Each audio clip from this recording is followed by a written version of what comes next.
Hey, thanks for watching the Vision Part 1. Why is children's ministry important? If you haven't watched that video yet, go back and check out that video first.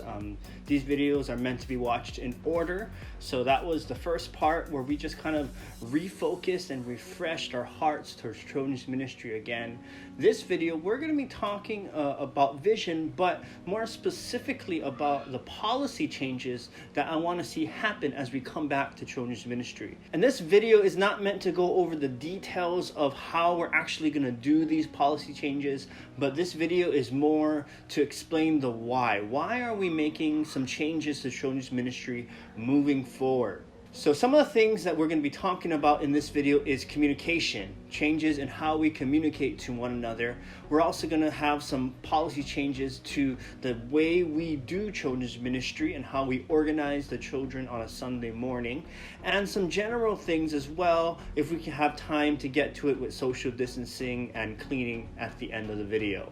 So the overarching reasons for changes in how we communicate, how we do ministry, how we clean, is to provide a safe, clean, and excellent place for children to come back and experience God. And we want to inspire confidence in our parents and in our families. And so we are going to do a lot of these changes from the get-go so that we can provide that safe, excellent, and clean place for the children. So the first main thing that I really want to change in children's ministry is the way we communicate.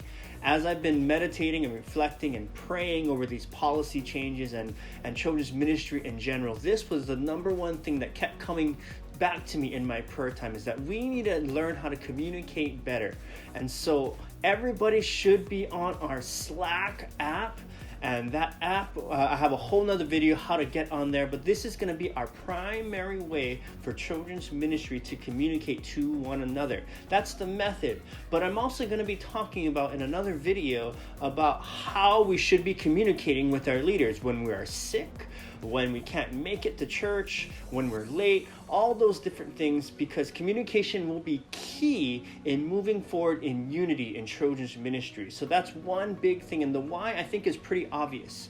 If we don't communicate within our team, then we're going to have disunity, we're going to have miscommunication, we're going to have so many things that's coming against us on top of the policy changes and things that I'm going to be implementing very soon as well. So communication is going to be one of our priority things that we're going to be changing right from the get-go in children's ministry. All right, this is one of the major changes in policy that I want to start enacting from the get-go when we do have children's ministry together. We're going to limit 10 students per classroom. And so we're not going to try and get more than 10 students in every classroom. So that means off the bat, first thing, we aren't going to have any more large worship sessions in the double room with all the children together. So that means we're going to be starting class right at 8 o'clock and 10:15 and 6 p.m. in the evening service. So that means teachers and leaders have to be there on time to make sure that we're ready to receive children. And the reason for this should be fairly clear, that we want to try our best to do social distancing within the classroom. And I know that that's pretty difficult with children, or maybe even impossible with children, but we are going to try our best to separate the children in 10 groups of 10, classrooms of 10 in every classroom. And so the why should be clear, and in understanding that when there's 10 students, that's a lot easier to manage than versus 15 or 20 students inside of a classroom. Now, I'm going to be a little flex on this one, in the sense that if, hey, there's a new child that comes to Sunday school and they want to join a class, maybe we can add a little more than 10, but I want to try my best to keep the classroom sizes to about 10 students. And we're going to explain how that kind of works out practically in a few other videos, but I just want to give you the why we are doing that right now. All right, one of the biggest and major changes that I'm going to be strict on, and it's going to become a non-negotiable in children's ministry, is that we're going to require 2 adults in every classroom. Now, the good news is, because I'm limiting the classroom size to 10, 2 adults will be more than enough for the classroom size. But the big reason why I want to do this is that for the safety of the children and for the safety of the adult as well. We want to make sure that we always have 2 adults in every classroom at all times. And just to let you know, I was trying to implement this over the last year or so. I've already talked to all the leadership and a lot of team members as well. And you may already have known that I've been trying to work towards 2 adults per classroom. And so this policy was going to come whether we wanted it or not, or whether we like it or not. But I think this is the perfect time to do it, because as children and families start to come back, I don't think we're going to see the large numbers or influx as a normal Sunday for a while anyway. And so it's a good time to start implementing it now, because we won't have a lot of children in the classroom. And it's important to understand that I never ever want to see 1 adult and 1 child one-on-one ever. That should never ever happen. And even 1 adult with 5 kids is not appropriate anymore, because we're going to be going to 2 adults in every classroom at all times. And also that means that junior leaders do not count as an adult. So if they are a minor, they do not count as an adult in the classroom.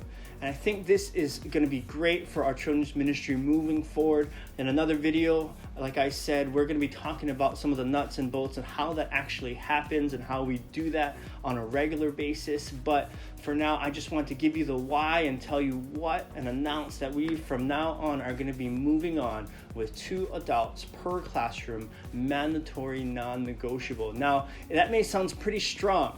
And it's meant to be, because I don't want to get lax on it and we fall back to the old ways where we may have 1 adult and 1 junior leader in a classroom. No, I always want 2 adults in every classroom at all time. And that's for the safety of the child, but also for liability against if there's anything that may be said wrongly or accused wrongly of the adult. If you have that second adult in the classroom, that helps a lot as well to confirm and bear witness to the truth.